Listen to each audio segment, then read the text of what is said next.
මේ තියෙන ඇඹුම් ගහක්. එතකොට මේකේ අපි කේකන වැටිලා කේකන කැපුවට පස්සේ මේක ඉතුරුනානේ කඳ. ඒක අනිවාර්යයෙන්ම අලෙත් එක ගලවලා අයින් කරන්න ඕනේ. ඒතර මේ අලෙත් එක ගලවලා අයින් කරලා තියෙන්නේ.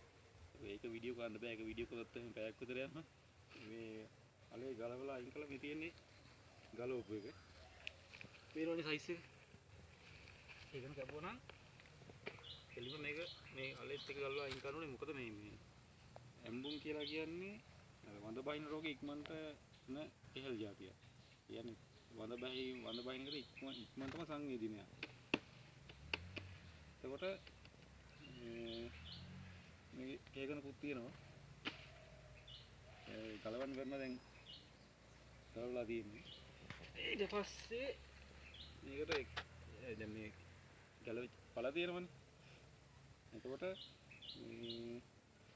මේකට යට දාන්න ඕනි ඉතින් අයින් කරගෙන අලු තියෙනවා. අලු හරි එහෙම නැත්නම් කුරේට දාලා තමයි මේක අපෝ පස් දාලා වහන්න ඕනේ. ඒක මේ කෝකටත් හොඳයි. එතකොට දීන කුරේට